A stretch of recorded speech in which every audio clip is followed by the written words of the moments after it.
Hello, everyone, and welcome to our final week of business writing. It's funny how fast it goes by. I'm definitely going to miss this group. I think we've had really great discussions on Canvas, and I've seen just amazing progress on the assignments. So I hope you've enjoyed those.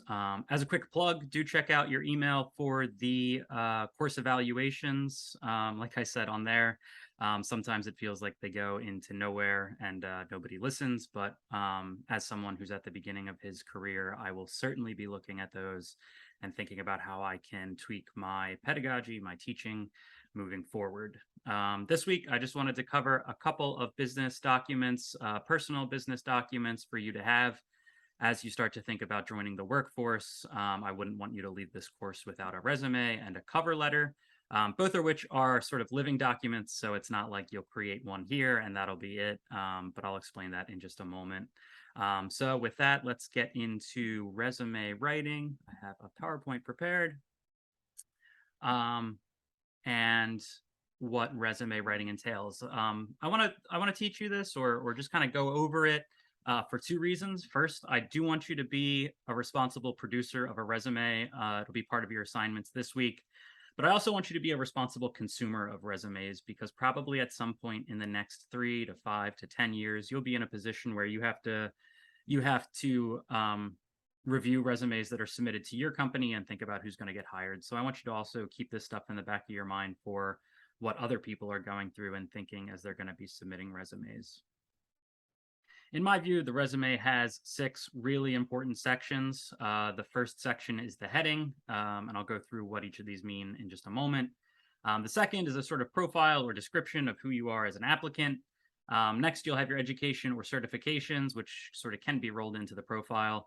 But then you'll also have work experiences, awards and achievements, rather, and other experiences. And so when we think about the heading, there are a couple of things you definitely want to have, and then I'll ask you about this last one. But you definitely want to have your name and you want to include the degrees you've earned. So if you're a Bachelor of the Arts or a Bachelor of the Science, you might put that after your name as BA or BS. That just indicates right away to the person reading the resume that they're dealing with a college grad. Your heading will also want to have your phone number and your email address. Make sure you have a professional sounding email address or you use your UDEL email address just for the sake of them knowing you're taking this application seriously and you feel seriously about yourself. These are important just so recruiters or people who are hiring can get back to you quickly on different media. Lastly, some people include their physical address. I do not. My reason for that is that if I'm submitting a resume, my thought is that the person should be considering me no matter where I live. But other people say if you're applying to somewhere close and they see that you have a really close commute, that you might be a better applicant because you're always right nearby. So there's different ideas surrounding that. I leave mine off, but there's definitely nothing wrong with having your physical address on your resume. Profile description. Here's where I wanted to bring up that the resume is a living document, and I've put a little asterisk there so we can come back and think about what that means for a couple of these topics. But essentially, it means the resume is something you come back and edit, something that continues to develop not only throughout your career, but also sometimes from day to day and from application to application. So we'll think about that on my little start off points here. But the profile description definitely should answer who are you and what is your educational background.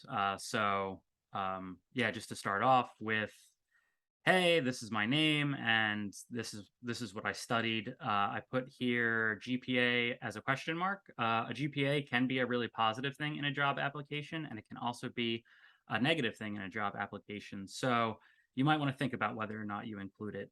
If you have a high one, it might open some doors. If you have a low one and you leave it off, most people aren't going to care. They're just going to say he's a college grad, or she's a college grad, or they are a college grad. And so we're just going to read it anyway. But GPA is something to think about. Definitely up to you. You want to list your biggest strengths in this section. If those things can be really broad. I think when I was using this section to apply for jobs, I had things like strategic communication, pedagogy, informed citizenship. Those are really big, broad umbrella terms that could apply to a lot of different jobs. So you want to keep those ones broad. And what are you hoping to do with your career? So here's where I put both of those with asterisks to think about the resume as a living document. You might edit those depending on the job that you're applying for. If you're applying for a job where it seems like the biggest strengths needed are writing and community engagement, if you actually have those strengths, you might put those on your resume. And if it asks what you're and if this section does ask you to say what you're hoping to do with your career, which it does, and you're applying for a nonprofit, you might say, hey, I really want to go into nonprofit work. Again, if that's authentically what you want to do. But this is just something to consider as you're applying for different jobs and different roles. I put here you can roll education and certifications into this, or you can do a brief section after. I do it as a brief section, but that's because I have 3 different degrees from 3 different institutions, so it would look kind of strange altogether. But if you just have your bachelor's, you might just kind of roll it in with this. That being said, people in the health fields or people studying finance, I know those involve a lot of different certifications, even by the time you get your first job. So you might consider having just a second section that goes over those. Next, you want your work experiences. The first thing you want to do is name the institution where you worked. So for me, it would be University of Delaware. Use your exact title, instructor of business writing, and then reverse chronological order. So you want it to read like a life story, but backwards. So your top one should be the thing you're doing now, and then it should go backwards in order. Recognize as you're doing that, your tense work in these sections, and I'm tying this to the 3 to 4 bullet points that explain your key responsibilities in each role. So recognize that if you're talking about a job you did in the past and are no longer doing, you should use the past tense. But if you're writing about a job that you're still doing, you want to do the present tense. So that's just something to pay attention to. But those 3 to 4 bullet points should explain your key responsibilities. And you'll see I put our little star there again. If you're applying for a job that you think requires specific responsibilities you've done in the past, you might want to make sure you highlight those responsibilities in each job. And so again, being authentic, being true, but going back and maybe saying, hey, that thing maybe wasn't a key responsibility, but it is something I did, so I want to highlight it for this particular role. That's definitely something to consider. Awards and achievement sections, they should all be professional, but can be formal and informal. A formal example from my resume would be received this award for creative entrepreneurship. Obviously, that one has a date where it happened. It's a very specific thing I'm mentioning. But it can be informal too. Like, hey, I appeared on the episode of this podcast where I talked about a particular thing. So that didn't come with any kind of certificate, that didn't come with an award, but it's something I did that I think is interesting. So it's kind of an informal thing to mention on a resume. So yeah, think about that. So yes, definitely formal awards, but informal achievements are also something that can be fair game on a resume. And yeah, so you might include personal achievements, again, if they pertain to work. So yes, for example, this one isn't mine, but yes, learned English over the course of 2 years in an intensive course.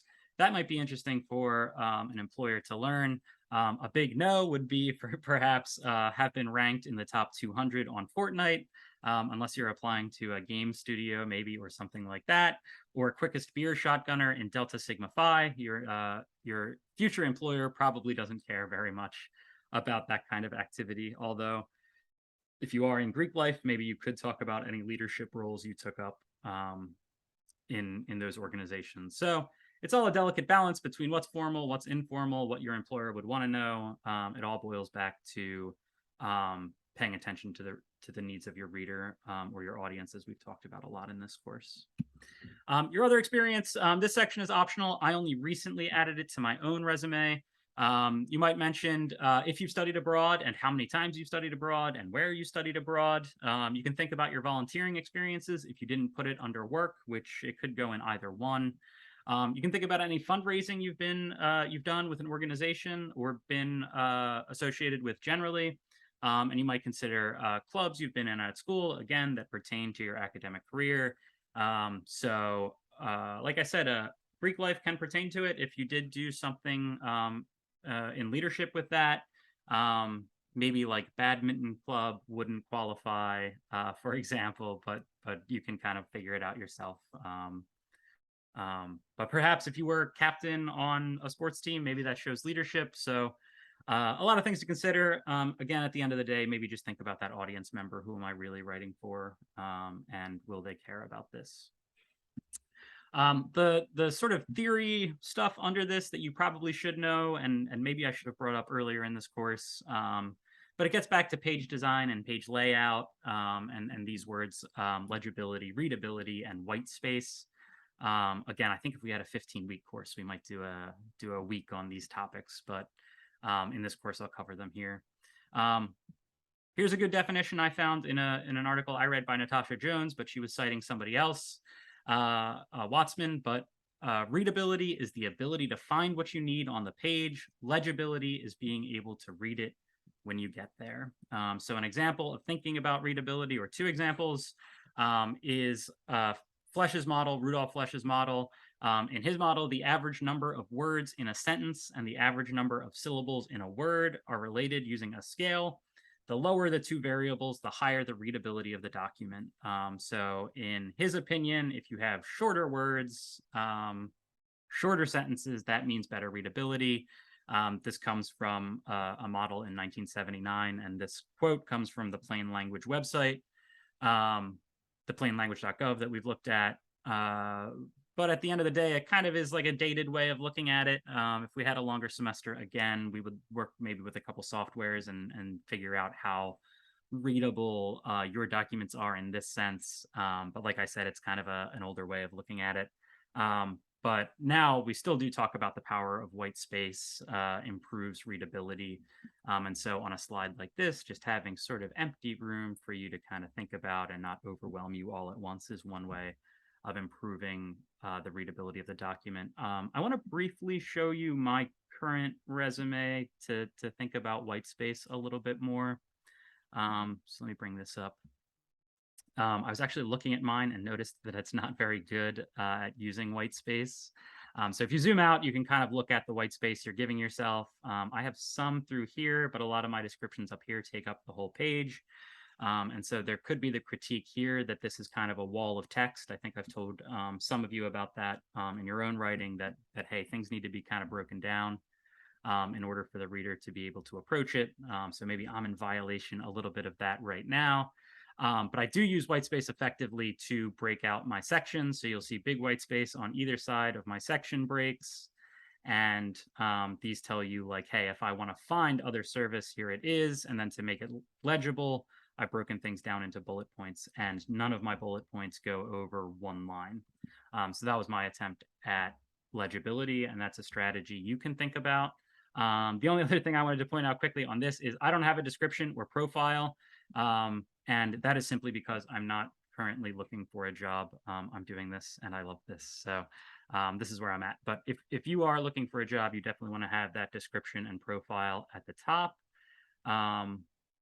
Yeah, and that's all I got for resume writing. I did want to make one more quick announcement before I close out this video. I am getting rid of one topic from our syllabus for this week. I was going to cover emergent media writing, but as I was designing rather the assignment for that, it was one that just jumped out to me as busy work. And every assignment, every discussion I've had here in this course, I've tried to have some kind of philosophy under it, some kind of reasoning for it. And yeah, when I was putting that together, it just felt like another thing on a checklist. So we're going to get rid of emergent media writing, and we'll do just the resume and the cover letter instead, and we'll do two discussions. So this week, like I said, be a little bit shorter. We have the July 4th holiday, so it makes sense, but we'll do 2 videos, 2 discussions, 2 assignments, and then you can think about the how to be a business writer gallery for the end of the semester. So that's resume writing. I'll do one more lecture this week on cover letter writing that will be strikingly similar to this, but again, they're just documents I want you to have as you move out of this course. And some of you are graduating, some of you into your senior year, wherever you're at, that you'll just have them and have the structure and be really confident applying for things. So thanks for listening, and I'll have one more video for you this week. Thanks.